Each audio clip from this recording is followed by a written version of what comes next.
Hello, everyone. My name is Cassandra Williamson with The Path Forward, coming to you from one of those hollers in eastern Kentucky in Pike County, right along the West Virginia border, pretty close to it, along the Tug River.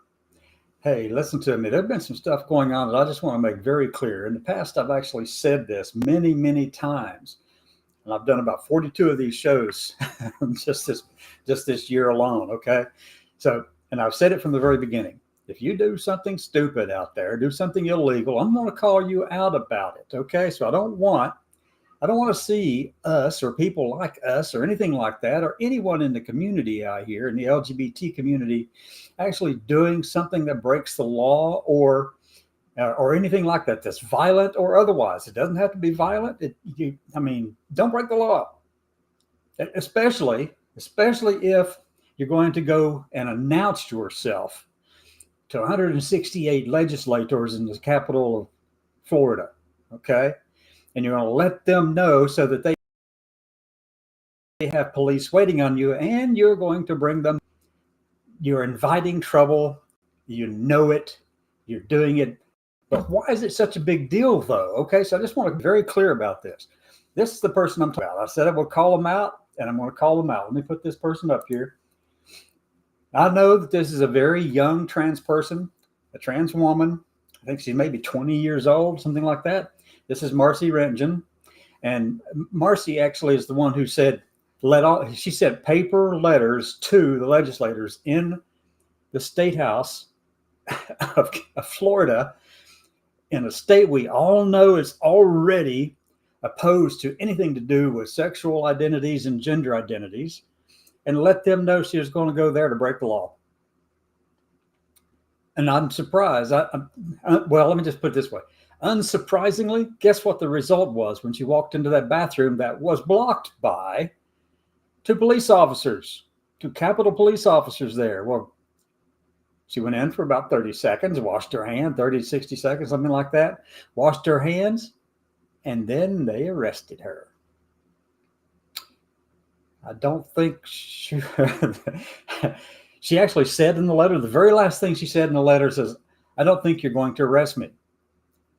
Well, she challenged them to arrest her. To what end? We already know Florida is a no-fly zone for trans people and LGBT people. Come on, we know that already. The governor of that state is a die-hard anti-LGBT person. Many of the Republican leaders in the legislature there in Florida are strongly opposed to anything to do with LGBT people. And you know that the law enforcement works for the governor's office. So you're going to get yourself arrested. And she got sent. She spent overnight. She spent 24 hours overnight. I don't know how long a period of time it actually was, but she actually was put in the men's ward of the local jail. And I'm sure that was a harrowing experience for her. And I wish she did not have to go through that, but she did. She put herself there. But what's the big deal about it? What's the big deal about all of this? Okay. The big deal is, one, it puts a spotlight on trans people and LGBT people in the state of Florida who are just wanting to live their lives in peace. It puts a big spotlight on them and says, hey, look, let's pay more attention to these people because, one of them actually went into the bathroom at the Capitol building. No harm was done. It was just a violation of the law. It was the rules of the House there that Governor Ron DeSantis actually has signed off on. We know the outcome. We know what's going to happen. But it was really an activity or an event that did not serve us well, okay? Sad part is she admitted afterwards that she probably shouldn't have done that. I know she's 20. I know that. I get it. A beautiful young lady. My goodness, come on. Now's the time that obviously you need to be living your life and not worrying about that. I mean, if she'd walked into that building and just looked around and not announced herself prior to all of that, she would have gone into that bathroom with no problem whatsoever. No one would have stopped her. But when she sent the letter out, she also sent a picture of herself to them. They knew who was coming. And she even told them when about that she would be there. So they were waiting and they arrested her. This causes great harm to those of us just wanting to live in peace in the rest of the country and in Florida, particularly our Florida siblings. Okay. It really causes a lot of problems for them. So we need to start thinking more about others and not ourselves. We should be thinking about how our actions impact others. Now, if you're some of these people out here who are a gender or sexual minority and you're going out and vandalizing cars, Teslas, dealerships, you're out here being violent about it, then you're in the wrong. I'm going to call you out on it. I said that from the beginning in episode number 1, if I'm not mistaken. Yeah, I mean, this has been going on. I mean, we got to stop it. What happens? What happens every time something like this happens? It gets picked up on the national news and somebody says, here are those trans people. They're out here just to make trouble and break the law and all kinds of stuff like that. And, you know, some of them are violent. And today actually on X.com, Twitter, someone called, what was his name? Cat Turd, who happens to be someone in the Trump administration, who was pretty well connected in the Trump administration, said, I put a little meme up, I put a picture up there, an AI generated image that said, one day without trans violence. You know, put the 1 in the box over here. One day without trans violence. You know where this is headed? They're going to try to come after trans people, and we're not the ones being told. You know, statistically, guess where the violence is coming from? All those white people out there. No, I'm not anti-white. I'm white. 1% of me is black. Can't tell it. Genetically, that's what it says. Okay, I know what my genes say, and they're not blue. But anyway, so come on, people, come on, quit this, because you're hurting people. You're making lives more miserable for all of us when you go out and do stuff like this. And I want to give this person, Marcy, a big hug. I really do. I want to give her a big hug and say, look, there's better ways to do this, better ways to get your message across. And that is not how to go about doing it. You don't need to go there and tell them, one, that you're coming, and tell them what time, and send a picture along so they can identify you, and they see you coming in, and then they arrest you. Yeah, well, you know, who's surprised by that? In Florida. But the reason this is hugely important is just imagine what happens, and I put this over in that blog post that I created earlier today that many of you had received, and it's been linked on all kinds of the social media platforms. You can find it, but it's there. Now let me take her picture down and put myself back up if I can. No, I don't want that one. I want that one. All right, so after Marcy was arrested about 3 weeks ago, there was an incident that happened at the Walmart in Lake City, Florida. A 6'4" genetic woman, biological woman, who is, you know, an employee of Walmart, been there 7 years, very good employee, walked into the bathroom. A man, a woman, and their children were standing on the outside getting ready to go into their respective bathrooms. And the man sees Danny Davis, name's been in the paper, walking into that bathroom. Now, I don't know if he had read the report coming out of the Capitol about Marcy Rengen. I don't know that for sure, but it sure seems less than coincidental, okay, that he would accuse Danny Davis, a 6'4" woman, of being trans. Because he thought, you know, she's tall. He yelled after her. Yelled into the bathroom while she's trying to use the bathroom. In the women's bathroom. In the toilet, okay? She's there, and he's yelling at her. Well, whenever it finally calms down a little bit, and the man's wife could be heard saying, "Come on, you're going to get in trouble. Come on, we got to go. We got to go. You're going to get in trouble." Well, the person that got in trouble wasn't that man at all. The person that got in trouble was Danny Davis in Lake City, Florida. She got fired. She reported it to someone who wasn't a salaried employee as a likely excuse, right? I mean, they just fired her. They're trying to hire her back now. We'll say this: they are trying to hire her back. They know they made a mistake when they fired her. It was all wrong. They should not have done that. But that transphobia goes a long way. If you don't think it's real, you have got another thing coming, folks. All right, so have I beat that dead horse down enough? All right. If you're going to do something, keep it to yourself. Be yourself. Go where you need to go. Do what you need to do legally as much as possible. But, I will admit to this. I go to the women's bathroom here because, there's nothing about me that doesn't present as a woman. I kind of respect the space that I'm going into because, I've done everything I possibly can. And I'll tell you, I'm not going backwards no matter how much Trumpians push after us. Okay. Nope, not backing up. I'm happy where I am. And oh my God, I wouldn't want to go through that again anyway. Who does? Right? To get here. But this is what I'm saying.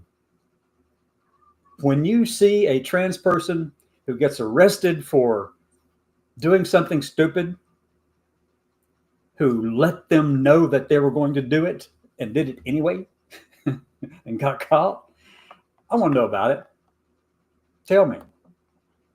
If you know a trans person or a gender non-conforming person out there who is vandalizing property, shooting up places, or spray painting facilities and buildings and dealerships and things like that, or whatever it might be, I want to know about it. I'm going to call out our community just as much, if not more, than I call out those who are attacking us. Because we are our worst enemy and have been for what are you going to say, 50 years, 50, 75 years? Been doing it a while, folks. Nothing new there, right? Nothing new there at all. So let's go to another topic really quickly. And let's check out a few headlines. You ready? Here we go. Let's share the screen. Click over here to the share screen side. And here. Now, I've been thinking this and saying this for a while too. Okay, so what I'm sharing is an article from the LA Times. Hiltzik says the GOP thinks the court orders they used against Biden should be outlawed because they now target Trump. Well, I've been saying that all along. When it's in their favor, I mean, they want to be able to run to the judges in Texas and the panhandle of Texas, up there in the Amarillo area of Texas, because they know they've got a judge up there who is just as extreme as they are and just as much an activist as they are. But they want to go ahead and take all of their issues of what President Biden was doing, all the executive orders he was issuing. They would run up to this judge in Amarillo, Texas, and then get him to issue a nationwide injunction. They love their conservative activist judges, particularly if they are religiously conservative judges, because they can get away with a lot doing that. But now, and now I guess the foot's on the other, or the shoe's on the other foot, or whatever that little thing is. I about messed that one up, didn't I? But now that the shoe is on the other foot, they're complaining because liberal judges are rolling against them too and issuing injunctions, preliminary injunctions, nationwide, or even states, several states, like 19 or whatever. They're all upset and all been out of shape about those activist judges. Now, I will tell you that I happen to agree those activist judges do not need to be doing that. Those judges ought to be critiqued and evaluated on nonpartisanship from the very beginning. If any of them has a history of partisanship, whatever it might be, whether it was in college or high school or whatever, Those things hang on to people. Some people change, but my God, we don't need partisan judges, district judges and court judges or whatever, who can decide the fate of executive orders coming from our president. And I'm going to put plural on that, any president. That just defeats the whole purpose, doesn't it? And yeah, I mean, we kind of love the ones that are shutting down everything that's going on with all the transgender military people and health access and all this kind of stuff, NIH employees and all this kind of stuff, getting those national injunctions. We get all excited when some judge rules that way. But I'm going to tell you, me personally, I happen to think that it's contrary to what the Constitution actually intended. And I'm not an originalist by any sense of the matter, but I happen to know that that's not the way it was intended. Okay. Anyway, that's one story right there I thought was interesting from, as I said, the LA Times. Now let's switch to another story. I'm going to close out with two more. I got two stories going here. Okay. So let me go over here and find my share button again. Now this one, I mean, this is by 2 paragraphs.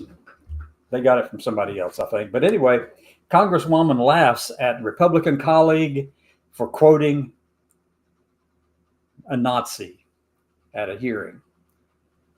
And she said that's alarming as hell to me. Okay, yeah, and it should be alarming. This congressman quoted Goebbels, the Nazi propaganda leader. And let me see if I can find what. Blah, blah, blah, blah. At the House, I'll just read right here. At the House Foreign Affairs Committee hearing on the censorship industrial complex on Tuesday, U.S. Representative Keith Self, Republican, quoted Joseph Goebbels, saying, "I'll leave you with this," and I'll yell back a little bit of my time. A direct quote from Joseph Goebbels. That's what he said. "It is the absolute right of the state to supervise the formation of public opinion.